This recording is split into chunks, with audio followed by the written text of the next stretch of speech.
So welcome everybody. Today, great pleasure to have you all watching us for this panel discussion focused on the service apartment sector. We've got some experts in the panel today. Really looking forward to the discussion, maybe debate that goes on, depending on the views, I suppose. I will let everybody introduce themselves in a moment.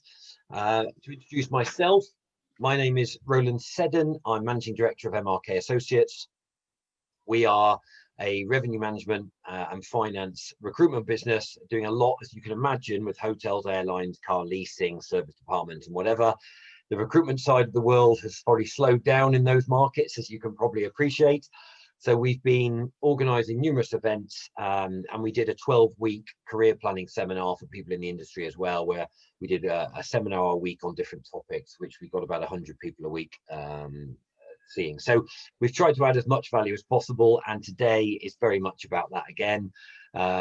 If you have any questions during the course of today, please use the Q&A box that you can see at the bottom of the screen. You simply click that, pop in your question, and they will come through to me, and I will make sure the panel see them. So first thing I'm going to do before I introduce everybody is a quick little poll for everybody, which I do at the beginning of every one of these events, which is, what is your current, or what has been your main industry experience? Service apartments, hotels, asset management, management company, or other?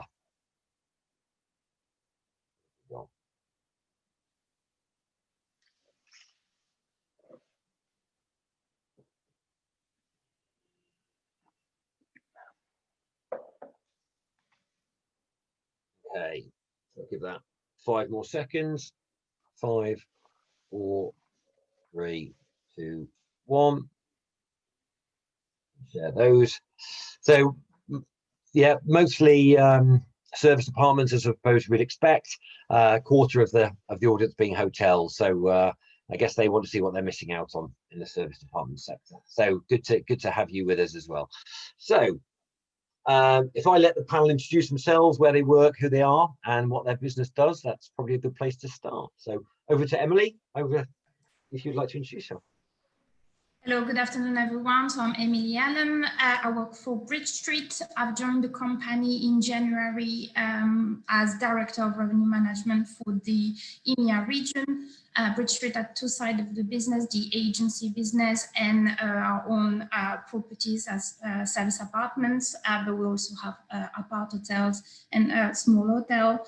I'm looking after hotels in London, Birmingham, Liverpool, Edinburgh, and Paris.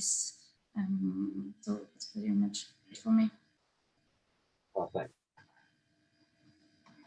I'm Daryl Walker, Director of Distribution and Supply for the Eden Group. That encompasses the Lock and Seiko brands. We recently rebranded as a group from Seiko Apartments to Eden. We also are a provider and an agent to an extent. So we look after a global supply chain as well as apart hotels and service departments throughout the UK and growing into Europe at the moment as well. Great, thanks, Daryl. Hi everyone, my name is Tony Antonio Sanz. I'm the Cluster Revenue Manager at Frasier Hospitality. So we are a provider of service apartments.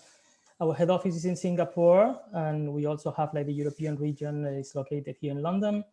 Me personally, I deal with properties in London, in Edinburgh, and in Glasgow as well. And previous to that, I was also in other service apartment companies like Stay or Native Apartments as well.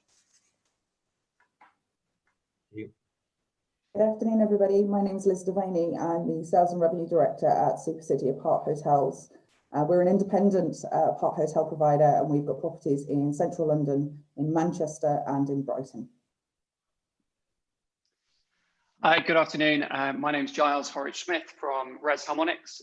We provide software for running innovative living organisations such as service apartments and co-living. I've been doing that for the last 10 years, and we've worked with companies across the UK, Europe, and the rest of the world. We do a platform covering everything to attract and close new business, managing high performance business, finance, delivering a great customer experience, and reporting across the business. So hopefully I'll be able to give some insight into revenue management today, but also geographic distribution as well. And good afternoon, everyone. My name is James Foyce. I'm the CEO of the Association of Service Department Providers, the ASAP. Firstly, an apology to Roland. We said that we would co-organise this event, but I'm afraid Roland has done an amazing job of pulling it all together. So Roland, my apologies to you, but thank you very much for organising today. I'm sorry for not saying that at the beginning, actually, James. My apologies. No, that's okay. No, I'm only guilty that we haven't done as much as we committed to, but thank you very much anyway. But just to put ASAP into context then, I know there's a lot of organisations that are supporting us within the audience and also in the conversational piece. But ASAP is the trade association for the service department industry. We have been around since 2002 and we've grown quite rapidly over the last few years, primarily because of our aspirations, which are simply, in simple terms, to differentiate our member organisations from the very big risks that I'm sure we'll talk about at some point through the next 3/4 of an hour or so. So in simple terms, our vision is that we see a day where accredited service department accommodation is globally understood, trusted and chosen. And we exist, and a lot of people ask me, what is it you do? Why do you do it? Why does ASAP exist? And that's really because we want to build a thriving and inclusive community of experts with a passion for high standards through education, lobbying, collaborating with all of our stakeholders. And we do that with working with those stakeholders, divining best practice. And that's really important part of what we're doing here. This is about driving standards within the service department sector. So our aspirations are, we create a visible and commercial conduit between members and buyers within initially, of course, business travel, but that's extended out to all users of service department accommodation and acting as an authoritative and credible voice for the industry. So we've got a lot to do. That's what our aspirations are. We've seen some, as I said, we've seen some tremendous growth over the last few years, and that is through the collaborations that we're doing with other business travel associations, with other associations within the service department world. So it's great to be here, Ronan. Thanks very much again. No, my pleasure, and thanks very much. So, as James mentioned, and important for me to say, you know, we very much partnered with ASAP today to organise this, and they very much have marketed this to their members and things as well. So thank you, James, and important to have you along as that overview for the sector as well. As I hope the audience can see, great sort of experts today, from senior revenue management positions to senior sales roles to the tech in the sector and the sort of distribution and supply as well. So hopefully we cover all bases and have some interesting conversations. So please, as mentioned, fire away with any questions you have from the audience, but we will go ahead now and talk about our first topic. And I think probably the most obvious place to start is, how has the sector sort of found the pandemic? How has it managed it really for up to now? Who wants to take that on first? I'll speak. I'm happy. Yeah, go for it, Tony. Oh, sorry. Yep. No, you go. No. So basically, for us at Frasier, it's been a bit like a roller coaster, to be honest. Obviously, we were hit with something much bigger than we thought at the beginning. Nobody really expected the impact that COVID was going to have. However, we are taking this very much more than a crisis, like a really, really big opportunity for us to improve our services, our strategy, our processes, our partnerships as well. And I think that is something that that everybody is learning as we go along, is that you can take this opportunity to actually revise everything you have in place, to improve your partnership with your colleagues as well. Because I think one of the very important things for us is the saying that we're all on the same boat. So rather than competitors, we're more like what we like to call co-petitors. We all need to be together. We all need to find like a common ground to say, let's not dump our prices, everybody to the floor. Let's not damage ourselves in the long run. So let's try to come with solutions where we can all go together and grow. You know, as I said, at the moment, it's more like it's a battle against lack of demand or against the virus, not against each other. And for us, yeah, I think we've come a long way. We worked really, really hard during all those months. It's been really hard, but I'm really pleased where we are now in comparison to where we were at the beginning of the situation. And I think our processes, systems, partnerships, as I mentioned, they are in a much better place at the moment. Yeah, I'd follow that up with on a good note. From what we've understood is that service departments are doing better than hotels. You know, the marketing mix now has changed a lot. A lot of the short-term corporate travel has obviously dried up, and that's been particularly seen in capital cities where there has traditionally been a phenomenal amount of business for service departments, and well-operated service departments in London running on average sort of 85 through to 95% occupancy throughout the year. That's changed a lot. I think the city is down to sort of 16 to 20% occupancy for the city core, but actually it's distributed quite significantly out as you move further away from the city core out to Kensington. Liz was saying earlier that that's actually, and Tony was saying that that's performing better for them. But the interesting piece that we've seen is that there's been a change of focus as to where revenue management should be focusing. Business travel is reduced, but actually medium stay, long stay is still a really important piece in the business mix. Medium stay is anything more than 30 days, long stay more than 6 months. And actually, the type of customer who is traveling is changed, but there is always a need for a home, somewhere to live. And service departments work really well for that in a way that you can't really do in a hotel room. You have kitchens, you have coffee machines, you have somewhere to work, somewhere to relax. And service department providers have really stepped up to that, and sort of building on that sort of long stay, medium stay piece. Obviously, short stay is still so important, but it's actually the types of customers that are staying short term, and on the location as to where you're based. But I think from a revenue management perspective, there must be a huge piece of work here, and the revenue managers here will talk more about it. The other thing that we've seen that's been really interesting is the focus on what's important to the traveller at the moment is obviously being COVID secure, cleanliness and so forth, which has become more and more important to well-run properties to focus on. Gone are the days of the most important thing being internet and a hot shower. I think the most important thing now is cleanliness and well-run properties that perform. Can I just pick up on a couple of things, Giles? I think it's really interesting. What we've seen from an association perspective over the last 6 months is quite a diversification as well. So completely right. What we're hearing is the corporate traveller specifically wants assurances now that the product that they're going to use can meet certain expectations that they've got, and that is that it's a safe environment. You've heard us bang that drum now for 8 years about safety, safety, safety. How do you know this place is safe? What does that mean? All of the peripherals that I was referring to in my intro have been out there. But what we've seen, certainly through our membership, is during the pandemic, of course, there were markets that were still traveling that couldn't stay in hotels. And certainly within the UK, just before COVID really hit in March and February, the country was flooded.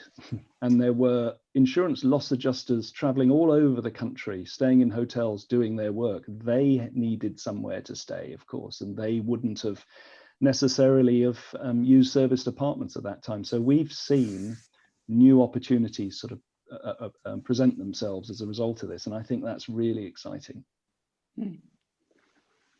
Yeah, no, definitely. Other things that we've seen is a lot of sort of medical services and pharmaceutical type businesses are obviously moving and bringing people into the country and specialists in. And as things have evolved, technology companies are still doing so, manufacturing companies are still doing so, contractors are very much on the move, and actually that serviced world is very good. But you have to be, as classically is always the problem in hospitality, it's about location. I mean, Liz, you were saying earlier that Brighton's working very well, London's harder. How have you found it? For Super City, I think one of them, probably a lot of people, what we've had to do really is in different locations, it's been slightly different, but we've had to diversify a lot. So markets and kind of industries that we wouldn't normally have worked with previously, we've had to kind of now start working with and really diversify where our business is coming from. I think a lot of people have had to do that, but service departments certainly were in a much better place and position to do that than the hotels. In regards to some of our markets, like you spoke about Brighton, which was a new opening for us in February, so we couldn't have timed that any worse, really, in regards to when the COVID really started to pick up. It was a real struggle trying to launch a new property right when the pandemic was taking hold and we went into absolute lockdown was really difficult. But based on the location, as people have mentioned, that turned around extremely fast for us as people started to look at staycations and started looking at getting away and wanting something that was bigger, that could offer that kind of complete isolation if they needed it, was really, really good for us. And as I mentioned previously before we started the call, was that Brighton for us actually hit its pre-COVID budget, which I never thought I'd see in the next kind of 12 months in September. Now, whether that will continue now the weather has taken a little bit of a turn will remain to be seen, but it means that there is business out there. It's just where we get it from and how we can open up all those channels, really. Mm. Yeah. And obviously the hotel sector, the hotels during lockdown that were in city centres that seemed to do okay, focus a lot on things like key workers and whatnot. Was that something the service apartment industry was able to make the most of, or to attract? We certainly did. I mean, it was probably one of the first things we looked into. We actually worked with ASAP with key worker projects. We were involved in one in Manchester quite early on. I think it was probably late March, early April, if my memory serves me right, although it feels like it's still March to me sometimes, just a very long one. But key workers definitely, because we were able to provide that kind of full experience. The kitchen was there, they didn't have to worry because all the restaurants were closing, they didn't have to worry about kind of providing that level. They could still get their per diem, but obviously use shopping centres or whatever they needed to.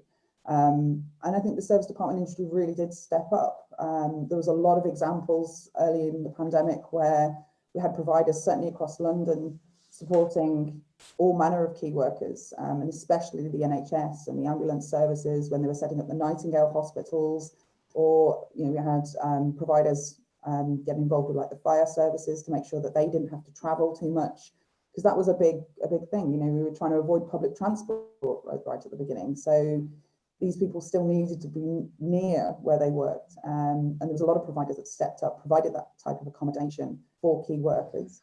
And then also a lot to do with, there's a lot of people involved in helping house people like homeless or people who are vulnerable. That was a big thing across the press right at the beginning of the pandemic. And the service department industry definitely really stepped up to that challenge and provided that accommodation across the UK. Exactly. And I think more than this, like despite the fact that service apartment didn't have the strong need that you might get in a hotel, where you have much bigger dependence on the corporate international market, especially, so they have to reinvent themselves and try to be more aggressive. It's important to do the right thing as well. We have a corporate responsibility as a company as well, and I think it's important to be able to be there to support all the associations, all the NHS workers. I think it's just you have to do the right thing, even more than just for the economic reasons as well. And I think that is something that everyone as an industry in the service departments, we understood from the beginning, and we certainly step it up, very quickly, from the beginning. Yeah. I think, Roland, it was really interesting to understand who key workers were during that period. And I think it was a very humbling time for many of us that didn't realize how many industries and individuals and sector types we're entirely reliant on within the accommodation industry, who all keep these wheels turning. It was really quite profound, I think. And Emily, did you find that Bridge Street? Because Bridge Street's not just UK, is it? It's sort of internationally as well. Yes, but mainly here in Europe, in Paris. So we did help in the UK with the key workers as well, and we were able to be very flexible with whoever was in house and helping out, whether to extend or to leave early to go back to their country. So as Liz and Antonio said, we really stop here, and how I think we really show our customer how flexible we were The other thing was how we were able to get accredited really quickly in the first few weeks because of the nature of our business. We are it's self-contained apartment and there is this social distancing. We were able to offer contactless checking very early on, and I think this was very very good communication on the service apartment industry to show how convenient we were and how secure we were in a way. So I think it really helped promote the sector in that way. Yeah. And I suppose, sorry. I was going to say, it's been quite interesting to see how service departments have actually really come into their own, because a lot of the hotel approach of actually front of house and going to receptions and actually all the common areas, they have become less important, and actually they've been a turn off to some people in terms of staying. So I'm obviously with a technology hat on, seeing some really innovative solutions around like keyless entry and kiosks for checking in online have been really successful through the period, and actually give people confidence around arrival.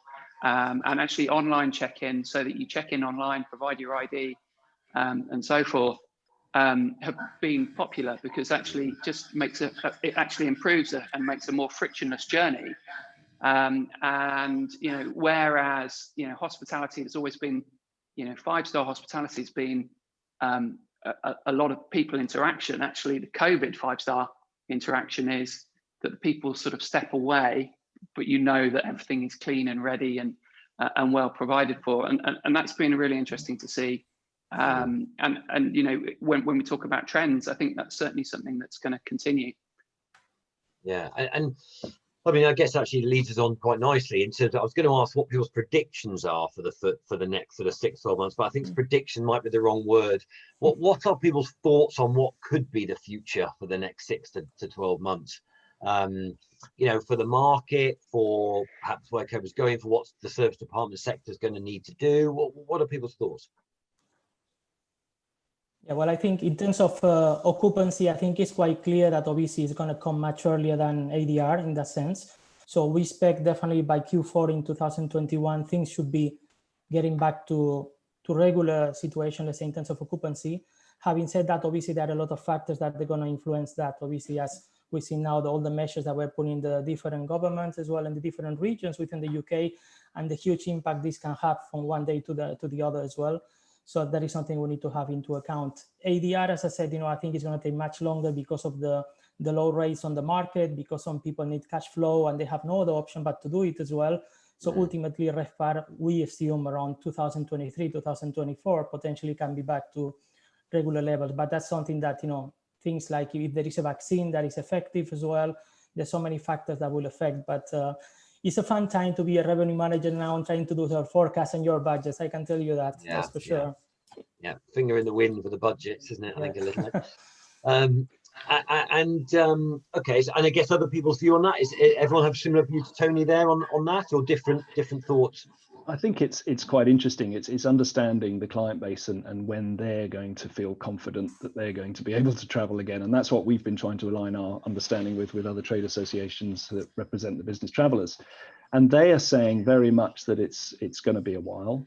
Confidence needs to be there in the first place, but I think what will overturn that is the drive and demand from those individuals within companies that want to travel again. And I don't think we have really understood that dynamic. We've always thought it's about the corporate organizations stopping it and not making it happen until they're ready. But I think there's going to be a point whereby individuals are going to be so desperate, they want to get in front of a client, or they want to meet with a colleague, that they're going to push to make that happen. And there's the opportunity for the service department industry to present itself as a cohesive, safe, and easily accessible industry whereby these individuals can pick it up and move quite quickly. Because I think we'd all agree here, there is definitely going to be demand for service departments moving out of this, without doubt, because of the flexibility we've talked about and the safety associated with it, your own controllable environment in which you live in. So we see this as the biggest opportunity the industry's faced. I think that's really important, because people are just naturally sociable, aren't they? So, there has been a lot of fear in the early stage of this. And I think a lot of people have worried about traveling, but actually I think there's an awful lot of pent up need to travel and meet. I think it's a real opportunity for service departments. I think it plays into the world of the sort of wider space as a service piece. So, you know, service departments give you a home to be in while you're in a city. But actually, I think some of the larger service department apart hotel type businesses are providing workspaces and co-working opportunities. You know, it's great to have a space inside your apartment that you can work. That's a massive one-up from hotels, but actually it's also nice to be able to go downstairs and work safely with a small group of people inside shared spaces, because it just scratches that sort of itch to be out, but also to be able to collaborate and work and so on. And I see that as a really big thing over the next year to actually 3 to 5 years, where these sort of spaces where you can live and work and operate safely will come into their own. And I think there will be destination opportunities for, you know, the city, for all sort of locations where people come together to be able to sort of operate and live and work and meet. And particularly if you strip away the need to meet, you probably don't need offices where everybody are all lined up in a row working at machines and, you know, very traditional sort of office type setup. Actually bringing people into the city to collaborate on something for a day, 2 days, 3 days, I think is going to be really key for the for us. So the whole service stay, short stay will come back in that way, in my view. What do you guys think? I think there's quite a bit of speculation about whether there will actually be less numbers of actual travelling and longer stays, which I think would play into, you know, the strengths of service departments as people try to minimise the amount of trips they take, you know, for safety concerns, but actually spend longer on those trips. So if they're planning to come, you know, from abroad and spend some time visiting a different office, they'll actually arrange all of their client visits and meetings around, you know, a longer period of time, rather than previously they may have flown in and out of different locations for a day or two at a time. And I think, again, that's where service departments are kind of well placed to offer a base for that, either from the apartment or from co-working space, to make that, you know, that journey a bit easier. Yeah, I agree. And how's the service department sector, do you think, going to, I saw a poll earlier on in lockdown where there was the argument around the hotel brands, the corporate brands. People felt safe with a big brand name in terms of them delivering cleanliness and safety and that sort of thing. But obviously the service department's got them, as we've said, numerous other advantages and features that give it a real tick in the box for that. How's the industry going to compete with those corporate brands to perhaps win that type of business then? I think that we see accreditation is very important. This is what James was mentioning before. I think, in fact, like for us at Frasier, we're one of the first, if not the first, to have the ISAAP accreditation from ASAP worldwide as well, because I think it's important that people realize that, you know, you took the measures, you know, that you really care about the well-being, about the safety of them when they are coming here. And more than that, publicity as well. Your own website, the communications that you are using as well is very, very important, that you update everything as well. Pictures as well. You don't want to put a picture with 1 million people there crowded having a party. You want to change that as well, and you want to send the right message across.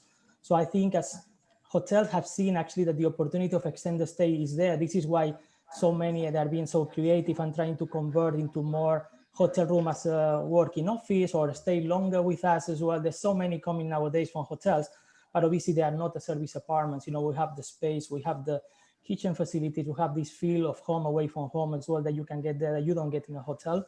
So I think that is something that we need to maximize and push all together through our communication and you know, reputable accreditation, obviously. I'd agree. And I think communication is absolutely crucial. I think the accreditation is obviously a big stamp of trust, but I think clear communication, you know, making sure that everyone's aware of the standards that are being adhered to, but also adaptability. We've managed to kind of repurpose some restaurant type offering into more of a delivery service for those in-house. So I think the ability of service departments to be flexible and adaptable with their spaces to actually still give guests the ability to make use of those co-working spaces or food and beverage spaces in some capacity, I think will also help give confidence. And it is trust, isn't it? I mean, your question, Roland, was about brand strength and how does that compare in a relatively fragmented industry such as ours. And I think, if we put it in context, before all of this, the industry was operating at around 92% occupancy. And that was deemed as an industry that wasn't really understood. I still ask people on the street if they know what a service department is, and their eyes glaze over. So there's no shortage of demand for what we're doing. And I think as an industry, and I think whilst accreditation is one element of that, we have to get behind the message of safety and credibility, because the peripherals and the ease of setting up a business within the claimed service department world and putting it on an OTA and pretending to run a professionally set up organization is enormous. And the risks associated with this industry being likened to that is what we really have to be very careful of. So whilst accreditation is, of course, what we were all about and what we were trying to do, it's so much more than that now, because we did a piece of work just understanding how many statements of fact there were with different brands, particularly from hotels. And we calculated something like 178 different brand marks around COVID cleaning in the world. Well, yeah. That's great, isn't it? Everyone sees that as an aspiration, but what that does for the client and the customer and the buyer is confuse them. Yeah. Which one's best? And I did a poll on LinkedIn about probably about a month ago now, and it was, does the industry feel that we've missed a trick? And I was talking to the whole of the hospitality sector, but does the industry feel they've missed a trick in there not being a global cleanliness standard, or having been put in place? Does the industry feel that's what should have happened? And I think it was something like, I can't remember how many people I got voted on it. I mean, it's probably only, I don't know, hundreds. It wasn't huge amounts, but I think it was 87% basically said yes. And I gave them different options, and they all said yes. And it was just seemed that actually something's slightly been missed, perhaps, in some of that. And Liz, also your sales and revenue. So in terms of your thoughts then in how you're going to sell and optimize pricing, but particularly get the message out there. I suppose that's marketing as well, really. But what are your thoughts on it in terms of what the industry needs to do now, or should be doing over the next months? Yeah, it's a very unique role, really, to be both sales and revenue, because normally the two don't combine very well, because revenue will tell you how much and sales will say, well, I need another 10% off. So it's quite an interesting role. But it's quite difficult, like I mentioned before, in that we had to react very quickly and go into markets that traditionally we wouldn't have gone into. So the sales team within SuperCity have been challenged with really kind of diversifying and getting those kind of new connections, new contacts in a variety of markets. And from a revenue perspective, I've had to kind of really quickly respond to those requirements. So it's quite difficult. I mean, we've had to look at kind of monthly rental rates versus kind of like I said, the key worker rates, and then how we're going to position ourselves on the OTAs. And it's very difficult to make sure you've got that kind of rate parity and consistency across those different channels and things like that. But it is possible to do, but it takes a lot of time, and it feels like it's a constant job. As Tony mentioned earlier, at the moment, it's so difficult to predict. And when you're asked for forecasts, it is literally how long is a piece of string. But you have to kind of give some direction. And when you're doing that, you have to kind of focus on where you can. And with sales, like I said, you have to be flexible. You have to potentially look at new markets that you wouldn't have looked at before. And you have to get out there and really promote your brands and what we stand for as an industry. We are in this kind of together. I know that sounds so cliche, but it is true. So if you do find a new client and they're new to the industry, and you can pass that on to other providers who should be doing that. We should be referring between each other and really supporting as much as we can. So is it more important at the moment to be battling the hotels than it is to be battling the service department industry? It's, within it. Is it a case of service industry against hotels now? Isn't that always the way? Well, maybe. That's what I'm asking you.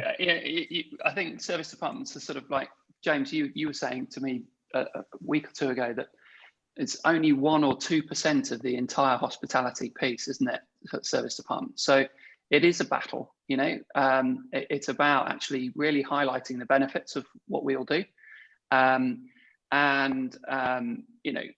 With the new markets, we've seen quite a lot of piece around, as I've mentioned, this mid-stay and long stay stuff. Have you guys been like pushing to, we did a study on the different OTAs where you sit and look at the major ones like Airbnb are good for short, medium and long. Booking are pretty good for those, but Expedia and it's terrible for medium and long stay as channels. And I was really interested to sort of ask you guys about what sort of discounts you've applied for mid-stay and for long stay, because we not naming any customers, but there's sort of been a 30% discount running for stays of a month or more. Where have you guys been at? It's interesting you say that, Giles, because it's been quite recent this year that the likes of Booking.com and Expedia actually came out with a long stay booking option. Before they didn't, it wasn't something they promoted, and now it's something that they're looking at. So if people are on those channels and they haven't seen that yet, then definitely look into it. But you're right, the discounts that we have to give in order for it to look competitive and in order for people to convince are quite substantial. And I'd say, 30-35% isn't unusual for the month or more. And, we've had to look at, normally we wouldn't give much of a discount for any shorter than that. But we're now looking at, 14 nights plus discounts and 7 nights plus discounts to encourage that longer stay. But we also have to be very careful. Let's not kind of forget that the commission percentages and the cost of sale of doing business with these OTAs is extortionate. And if we do give them the discounts that they're asking for, we are kind of going into our bottom line by doing so. Now, at the moment, I think people are willing to kind of give that discount just purely to get any business in, but they have to be careful. I'm a big believer that if we start dropping rates and start kind of, looking at increased commissions and discounts and things like that, when the demand is so low, like it is right now, you're doing nothing but cannibalizing the business you would have got already. And you've got to watch that. We have to, one of the revenue management 101 things that we talk about is knowing the value of your product over the cost of it. And we have to remember that. But it's difficult in a market where everybody's dropping rates. But are you guys, are you differentiating the services as well? Because we've seen that as well, in revenue management, you don't want to sell cheaper the same product. Traditionally you would do, a non-cancelable booking at, a certain percentage less than your flexible stay. Are you changing the way the product that you are selling if someone takes mid-stay? For me, as you say, if you say it's the same product for 30 days, but it's 30% less, then that really is ripping apart your sort of value piece. I'm just interested to sort of, we've seen, for example, weekly cleaning push out to bi-weekly cleaning.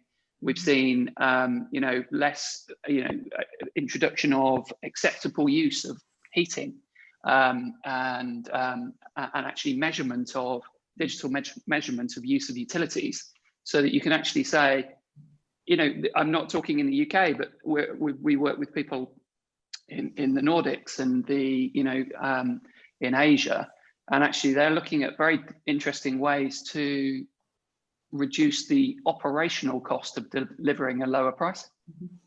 I think the new RevPAR, isn't it? That's the exactly. GoPars that everyone's looking at.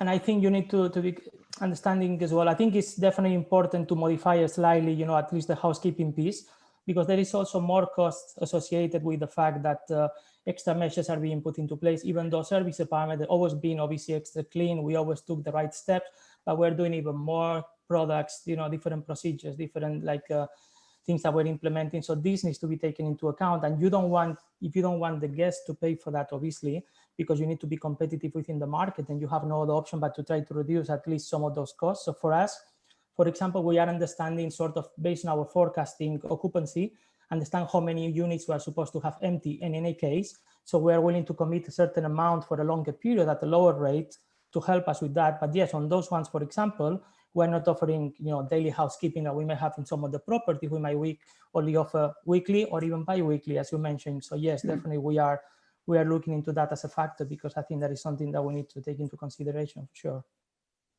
So direct bookings obviously would be a huge plus in terms of taking business away from the OTAs, and the hotels obviously with their brands have generally got a bit more of an advantage, you'd have thought, to direct bookings to push that their way. How's the service department industry, how does it stand at the moment in terms of being able to try and drive direct bookings? Because that's obviously a very easy way to not be paying your commissions elsewhere would help your profit line. So how's the industry set up to do that? Yeah, like for us, it's the loyalty program. Obviously, we got Frasier World, so obviously we are pushing. So while we participate in OTA programs because of the visibility, we are being very careful because all the discounts are being stacked up one to another, and it's got a huge impact on our direct business. So we are trying to promote like our Frasier World promotions and offers, not only discounts, but also added value, because we need to understand at the end who is our client as well.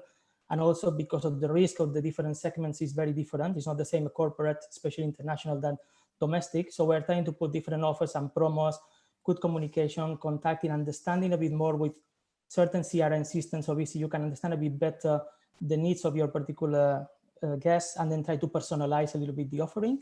So this is the route that we're trying to take, at the moment. And it's going to take some time until we can actually fully do it, but then we are going towards that direction, because I think this is key. Is I try to be a step away a little bit, even though for service apartments or TAs, let's say, they've never been in general the huge drivers. Obviously, we have other segments where we are more reliant, but now that we don't have them, some of them, then obviously you need to reinvent yourself in a way as well, and try to see what are we going to replace them with. Let's say what sort of segment, and obviously this is what direct business obviously needs to be the push, and also technology is important for that, to have a good CRM or a good website as well, optimized with your good booking engine. Yeah. And I think it's really interesting because it's such a valid point, isn't it? I think if there's a criticism of our sector, it's difficult to get access to. Now, whether that be through GDS means or direct bookings or OTAs or agents within the service department space, this is my point that I was making at the beginning. We've got a lot to do. There's no doubt about it. And I think as a sector, it will come. There is no doubt that awareness will come. Brands are coming into this space. Your question a second ago was around service departments or hotels. There are mergers happening here. Brands are coming into the service department world through the apart hotel route. It's only a spectrum. That's all we're talking about. It's a type of accommodation spectrum. And at one end of it, you've got the hotel brand, which is now merging into the apartment world through the apartment apart hotel products, but at the other end you've got the longer term residential stuff. So we're all on this together, which I think is really fascinating. But to go back to that point, I think put yourself in the buyer's shoe and talk to them about how there is this drive to want to stay in service departments. And I think there's a lot of conversations around who to use. Some brands are stronger than others, so we can use those.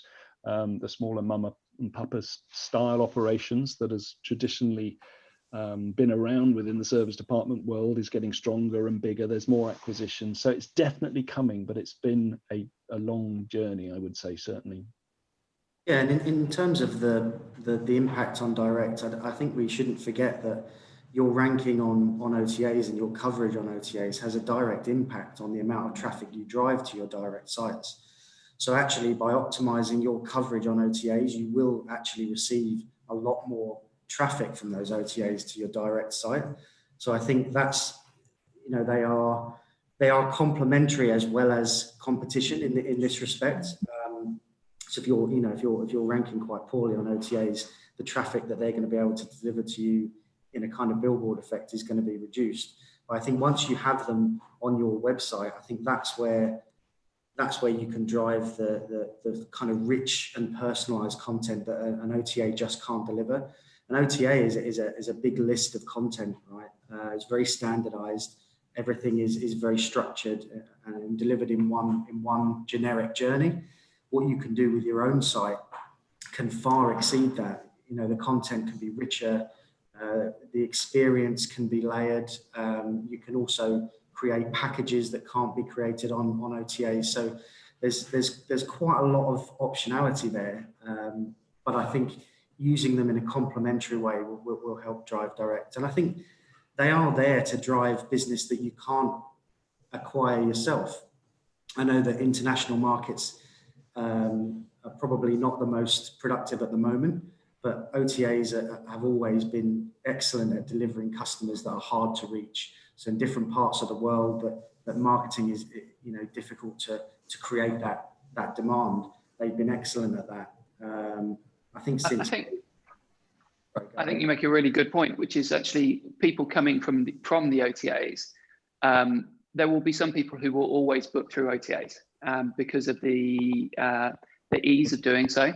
And you just have to say that is a certain type of client and they have a certain cost of acquisition. But there will be people that will come back to your brand and you can do so much with your website, with your customer journey, with the experience in-house that will just then convert them to advocates of your brand. And that's such a big piece in revenue and sales and marketing now.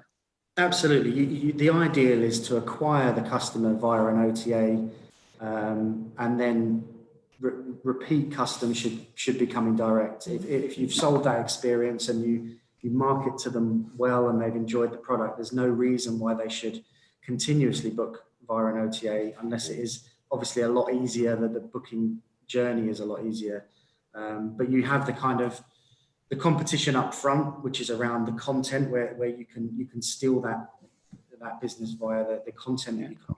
And then you've got the kind of post stay where, you know, if they've enjoyed the experience, you should be able to lure them back direct thereafter. Definitely. And traditionally, you know, there was no way that a small organization could compete with an OTA on Google AdWords or SEO spend on those sites. Really interesting when this all kicked off that Airbnb and Booking.com's spend on SEO just went whoosh straight down like that. And actually brands were able to turn up on the front page of Google and other search engines. And it was interesting to see that actually was driving direct business. But as a tool, an OTA is a great way to bring customers to you and actually not compete with the OTA on SEO spend. I mean, there is always cost per click. SEO is worth spending money on because it is the long tail and it will bring people to your brand really well. And actually, if they find you through SEO, the likelihood of them converting is much higher. I think it's about finding a balance as well. You don't want to have over dependency as well on the third parties, but at the same time, you also need them, as you mentioned, to keep your visibility and to be able to capture initially the customer that is going to be really hard to do directly from you, definitely. But at the same time, there needs to be this balance as well, because I've seen companies where they have an over dependency on OTAs and especially one or two players, the big ones, obviously, and then they can do with you whatever they like. Basically, you have no option but to participate and to overspend, and it's affecting you directly as well. But I think if you diversify, try to understand as well which are the markets outside that they are doing a bit better now, that they are recovering a bit faster, and maybe find for OTAs that they are more specific on those particular markets that can actually bring you the business that you actually need and not just any business. And I think that is something that it can be quite helpful. And then, as you said, Daryl, as well, converting directly, this is key. And the same to have like a good tool for upselling and cross-selling, like, you know, pre-arrival, you know, like to have some communication to try to incentivize when they arrive to the hotel and also when they are inside at the service apartments during the stay as well. You know, there are great opportunities there to maximize not just the repeat business, but also the upselling or potential cross-selling opportunities there. Yeah. And Emily, how do you see that? Is that different in different markets you're in internationally and things?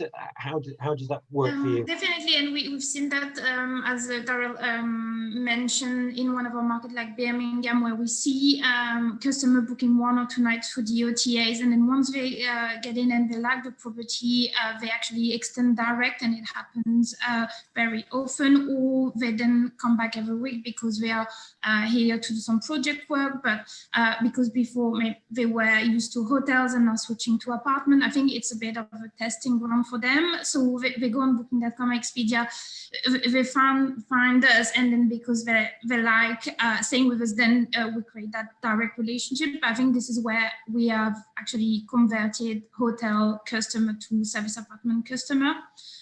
So we thought this was really interesting in that market because it happens quite often. Yeah.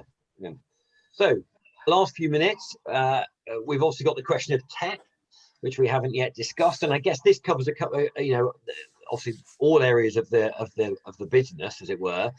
So we've got a couple of guest options here, or different areas to focus on. One is the revenue management tech, with revenue management being newer to the service department industry and a bit younger to it.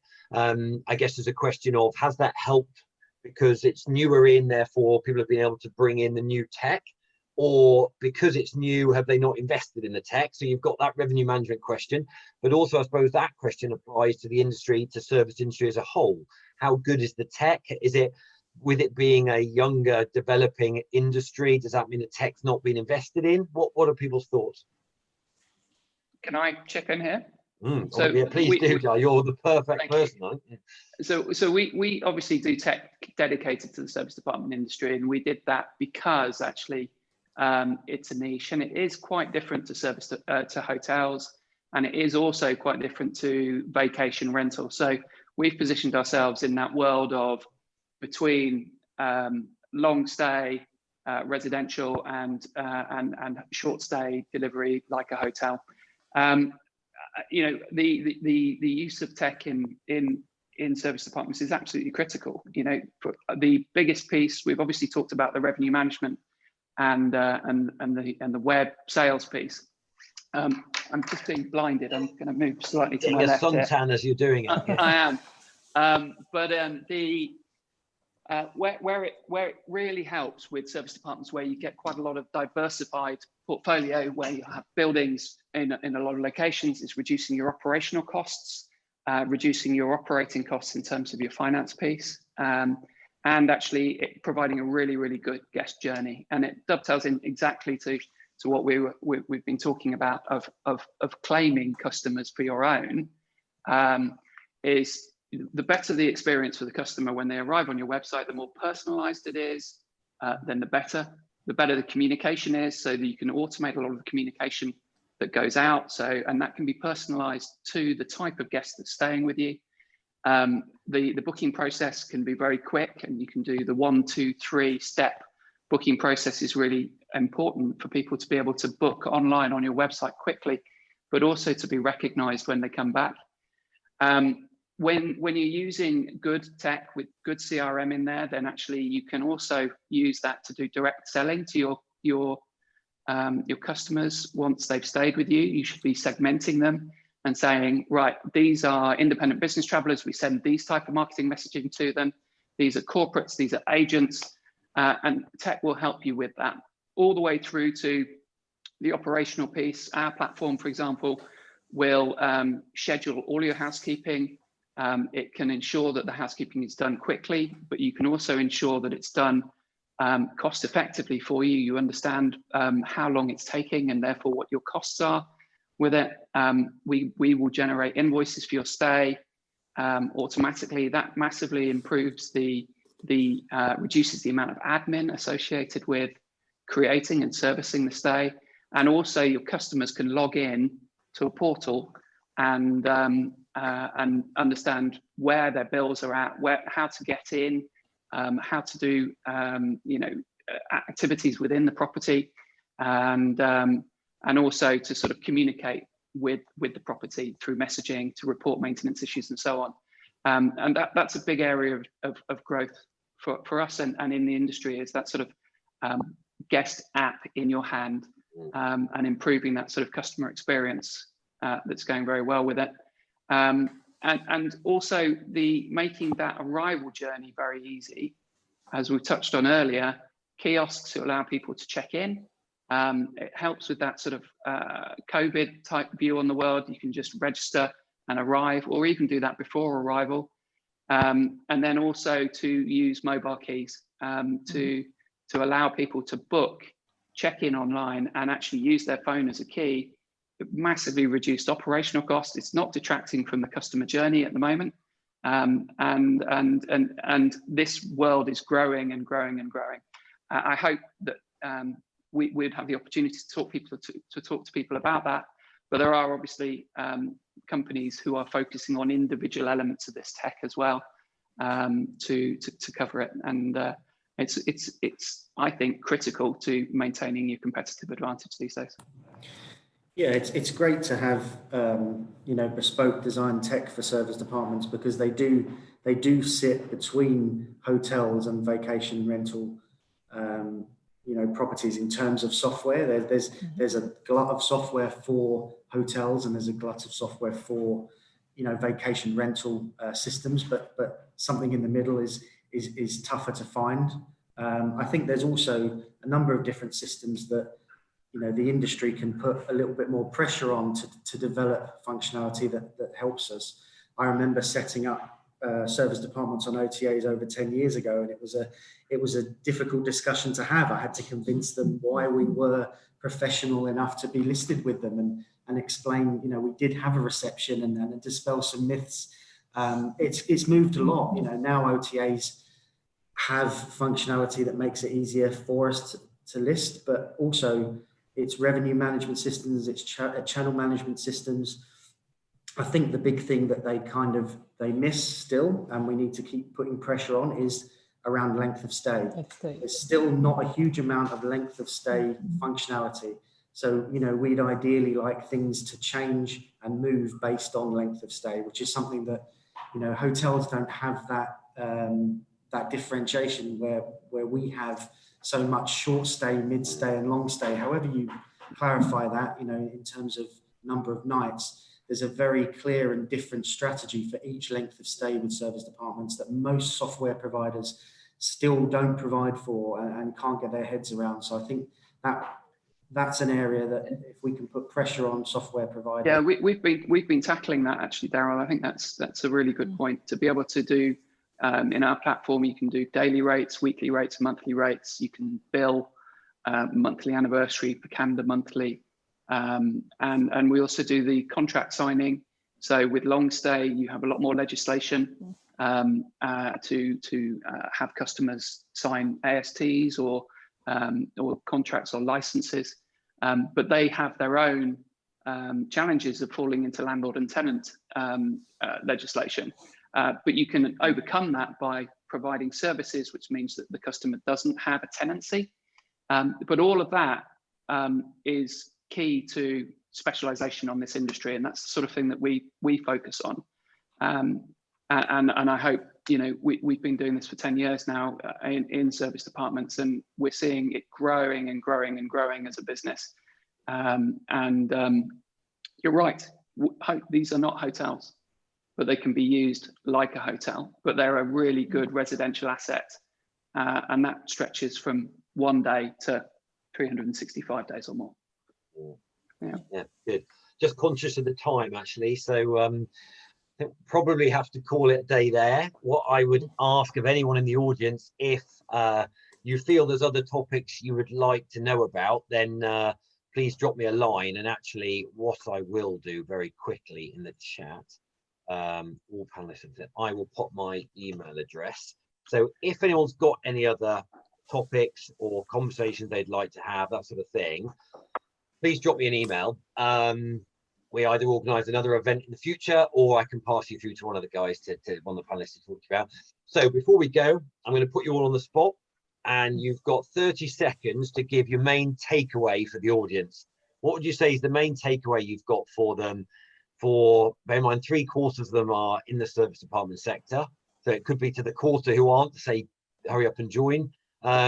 but probably what's your key takeaway for, well, full stop, you can make it what you wish. So let's start off with Emily. What's your key takeaway?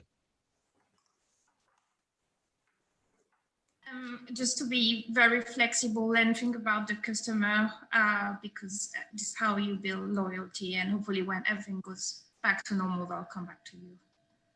Yeah, very good. Daryl? Yeah, similar. I think be flexible and adaptable. Those brands that make a real impression now and make things as safe as possible for their consumers, whilst also giving them as much of the original experience as possible, will be the big winners after this. I think consumers will remember how you handle things at the moment, so make sure that's to the best of your ability. Agreed. Tony? I would say maybe three things. One, I would say, as I mentioned before, treat this as an opportunity, not as a crisis. Don't go down, don't stay depressed, just work hard, and then you'll see the reward after that, because the sun is going to come out in the future again. Then I would say, obviously, the need of digitalize I just talking about systems as well is very, very important. Modernize, adapt yourself to the changing needs of the customer. And the last thing I would say is the saying we have in Spain, that is desaprender para aprender. It means unlearn anything that you know to learn it again. Basically, we need to forget the preconceptions of what happened in the past, learn that this is a new model, a new reality, a new way of thinking, and try to adapt to that, and forget about, I used to have this price, I'm never going to come out from this. This is a different world. Let's try to make the best of it. Very good, very good. Thank you. Liz? Well, it's quite a difficult one. I think people have pretty much said everything that I think was great to cover. Going last isn't good. No, it's not. I don't feel feel bad for James and Giles after this, but definitely say, yeah. I mean, people have mentioned, really focus on that customer experience. Do what you can to keep your value high. Let's not try and devalue the brands and who we are. I'd say definitely look at diversifying where you can. Don't disregard anything. There's always an opportunity. So maybe look at everything that you've had in the last 6 months with a pair of fresh eyes and take those opportunities if they come the best way you can. And keep positive. Don't think you're alone. Everybody is suffering with occupancies, with rates, and no one is performing fantastically, and if they are, then they're lying. Everybody's got their own struggles and their own things that they're trying to overcome, and we are all going through it. Yeah, I agree wholeheartedly. I think that applies to most industries at the moment as well. Giles?